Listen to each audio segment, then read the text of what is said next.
Mendoni se drejtësia do arri te Rama me zgjedhjen e kreut të ri të SPAK? Asnjë ndryshim nuk bën. Sepse Rama mbylli me licencën që mori në gjykatë kushtetuese, Rama mbylli çdo mundësi që ai, familja e tij, ministrat e tij të mund të penalizohen për vjedhjet që bëjnë. Na përket ne dhe vetëm ne. Duhet ta pranojmë një fakt, duhet të pranojmë se prokurori që kërkoi pezullimin foli me gjuhën e ligjit. Nuk u tërhoq para kërcënimit që i bëri Luvi Balluku, bandat e saj, para kërcënimit soft të Altin Dumanit, para telefonatës kriminale të Edi Rams. Nuk u tërhoq. Por, ky akt i tij u zerua. Po ky akt ama fton çdo qytetar të ngrihet për të mbrojtur jo ligjin thjesht, jo kushtetutën thjesht, për të mbrojtur interesin e tij personal, për të parandaluar vjedhjen e të mërshme që po bën kjo qeveri. Çfarë prisni nga vendimi i gjykatës kushtetuese më 22 janar për Belinda Ballukun? E mor vendimin. Vendimi me 22 janar duhet ishte për masën e sigurisë, po masa e sigurisë u hoq, pra është vendim post-mortem, pas vdekjes, s'ka më asnjë vlerë. Edi Rama fitoi, pariti, janë derë shuma kolosale, është bërë gjithçka. Pasi mori licencën, lexoni si sulmonte sot me egërsinë më të madhe sistemin, shoqata, dhe duhet bëj një sqarim për mashtrimin e tij pa skrupull. U thot qytetarëve se duhen me çekiç të thyejnë arkën e buxhetit shtetit pse e kanë paditur. Jo, është gënjeshtër. Është Edi Rama shkaku i saj, sepse i ka caktuar Altin Dumanit në kundërshtim me parim në me parimet kushtetuese, me ligjet, një rrogë që nuk e merr kush në Ballkan, 7.300 euro. Kryegjykatësit të lartë dhe gjykatës kushtetuese, një rrogë shumë më të ulë se ai. Po, pra çfarë kërkojnë gjykatësi? Kërkojnë atë që ka parim kushtetuta, proporcionalitetin. Se nëse ti i jep prokurorit, jo të përgjithshmit, as atij s'mund t'i japësh këtë, po prokurorit special, 7.300 euro rrogë, për të mbyllur dosjet e familjes tij, të gjithë ata kanë të drejtë të shkojnë në gjykatë, kërkojnë proporcionalitet, ata kanë kërkuar proporcionalitet në gjykatë. Se kjo ka krijuar Edi Rama. Ata kërkojnë barazin, që u takon me ligj. Të paguhet për një prokuror special. Çfarë do thotë kjo? Kjo do thotë në krye të piramidës, sistemi i drejtësisë vendoset një prokuror. Arsenal Hoxha nuk e kishte këtë. Jo. I kishte të mërshëm prokuror, i kishte xhelat, i kishte po. Nuk ishte ata në krye të piramidës. Në krye të piramidës ishte kryegjykatësi. Ervin Tafa, përshëndetje, a do të ketë dorëzim mandatesh nga deputetët që firmosën kandidaturën e Shabanit, avokat popullit, apo të largohemi ne nga Partia Demokratike? Nuk besoj se justifikohet. Pse? Së pari, ato firma unë theksova, janë gabim dhe apologjia dhe ndjesa është akti i merituar në këtë rast. Por ato firma u vendosën në një klim kur u krijuar një lloj koalicioni për kandidatin e Tiranës.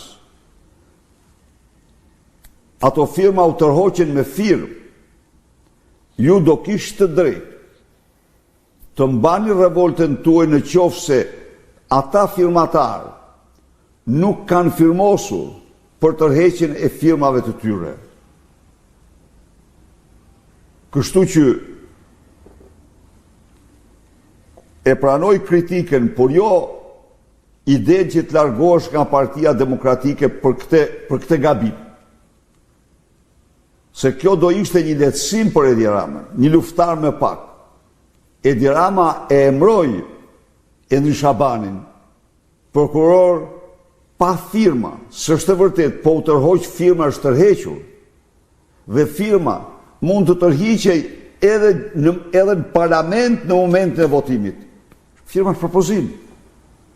Firma është propozim, nuk është vot. Syl Islamaj.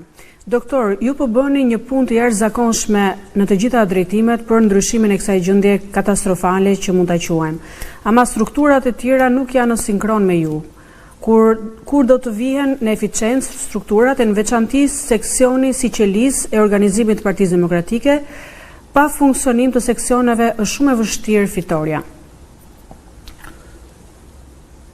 Jam shumë dakord me ju Syl.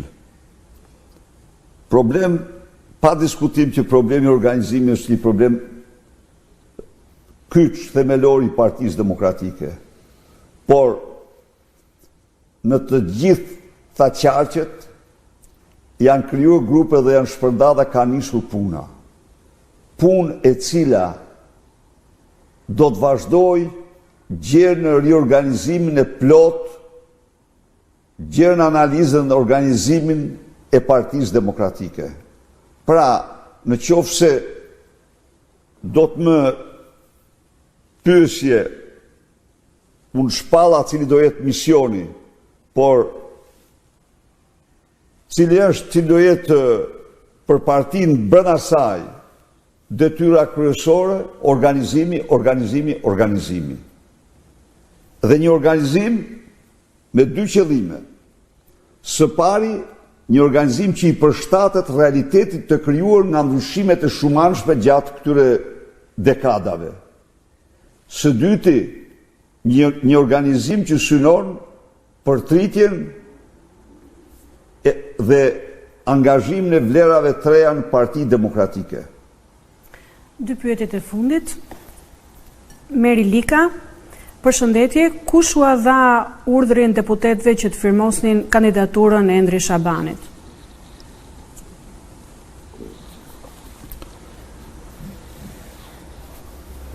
Kandidatura e Endri Shabanit nuk është firmosur me urdhër. Për këtë ju garantoj, nuk ka patur një urdhër nga drejtues të Partisë Demokratike që të firmosin. Firmosja e saj ka ardhur në kontekstin e krijuar të klimës së krijuar nga bashkëpunimi për Bashkinë e Tiranës. Pastaj ka patur më shumë të interesuar, ka patur më pak të interesuar, ka patur që kanë refuzuar, të gjitha këto janë reale. Por asnjë urdhër nuk ka patur që të firmoset Endri Shabani. Ndaj dhe kjo është e vërteta për te. Por edhe njerë, Meri, firmat ishin gabim, akti nxitur, ndaj dhe ndjesa publike, kurse zgjedhja e tij nuk ka asnjë lidhje me firmat, sepse firmat ishin tërhequr. Nëse sigurisht Edi Rama përdori si pretekst për të mashtruar qytetarët, por qytetarët që duhet ta dinë se firmat ishin tërhequr po me firmë. Pyetja e fundit, Alban Marko. Zoti Berisha, përshëndetje. Të uroj shëndet dhe jetë gjatë. Pyetja ime është, Partia Demokratike ka patur pushtetin në drejtimin tuaj. Përse nuk miratuar ligjin e dekomunistizimit me qëllim që pjella e Partisë së Punës dhe gjakpirësit e sotshëm mos të merrnin pjesë në vendimarrje ligjvënës apo aq më keq në drejtim të vendit? Ju faleminderit. Ju falenderoj për pyetjen. Kjo ka pak histori. Në vitin 94 ne kemi miratuar ligjin që nxjerrim jashtë ligjit Partinë Komuniste, miratuam ligjin e lustracionit që nxjerrim jashtë administratës publike të gjithë ish bashkëpunëtorët, oficerët dhe nomenklaturën e diktaturës komuniste, e sigurimit shtetit dhe nomenklaturën e diktaturës komuniste. Ky ishte ligji i ilustracionit. Me dekret hoqem të gjithë titujt dekoratat ndryshe krejtësisht nga shpërsëritet, por është dekretin në fuqi, për Hitlerin e popullit shqiptar të pas luftës Enver Hoxhën dhe nomenklaturën e tij kryesore. Ardhja socialiste në 97-ën përveç kësaj, ne jemi vendi i parë se ligji i lustracionit kishte edhe Çekoslovakia. Çekia më vonë, se u nda, po pati e bëri presidenti Havel. Por ne jemi vendi i parë në vendet ish komuniste, që miratuam ligjin e dënimit genocidit komunist. Ligj që i jepte të drejtën çdo të persekutori të ndiqte penalisht persekutorin e tij. Konkretisht, familjet e të persekutorëve mund të ndiqnin persekutorët e familjarëve të tyre. Të gjitha këto u anulluan, përveç ligjit kundër genocidit që nuk u anulluan po u modifikuan, nga ardhja e socialistëve në pushtet në vitin 1997.